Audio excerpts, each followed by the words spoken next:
In this video, I'll talk about one of the most important articles for CSS PMS, reforming the civil service. Make sure you watch this video till end to get a summary of important points. Let's dive straight in.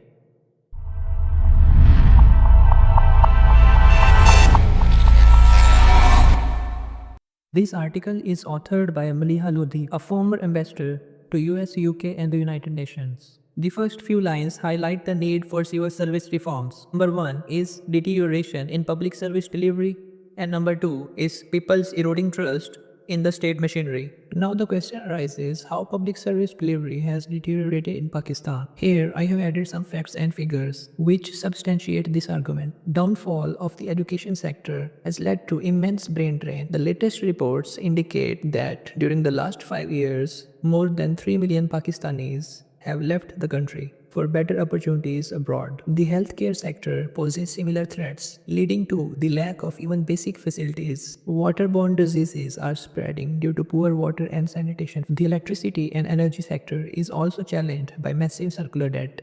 Bureaucratic red tape has also delayed public service delivery.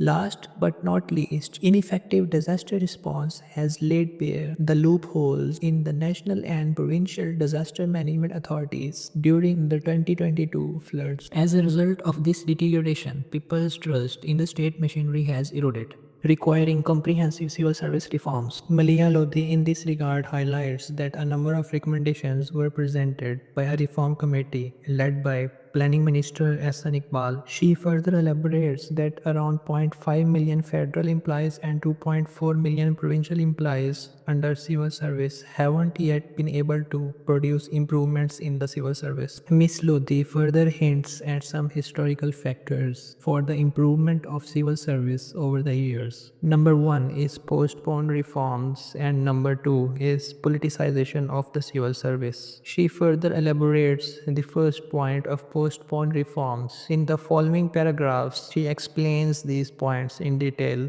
and elaborates that very first reforms were attempted in 1973, yet they remained unfruitful in yielding intended results. The reason she quotes is that these reforms were not comprehensive but a patchwork, and that provincial governments not even bothered to undertake such efforts, underscoring the need that a systemic problem needs a systemic solution. In the second point, she highlights that politicization of bureaucracy has undermined the efficiency, eroded its authority, and drained people's morale. Such consequences have resulted in the creation of yet another reform committee, focusing on recruitment, training, and institutional restructuring. One of the main recommendations is the formation of National Executive Service, where expertise from outside will be recruited. Here, Ms. Lodhi criticizes that if the final aim of reformation is to end the elitist nature of civil service, then how come the formation of National Executive Service, similar to Pakistan Administrative Service, will end this elite culture? Ms. Lodhi provides some recommendations that reducing the tiers in bureaucracy, merging different divisions, and abolishing vacant posts could end burden on the national exchequer. She further underpins that these reform proposals have not considered provincial and local government structures, thus requiring comprehensive reforms by fundamental changes in recruitment and training, professionalizing the service, incentivizing performance, streamlining decision-making process, promoting on merit, and weeding out the deadwood. Here I have summarized the whole article by mentioning theme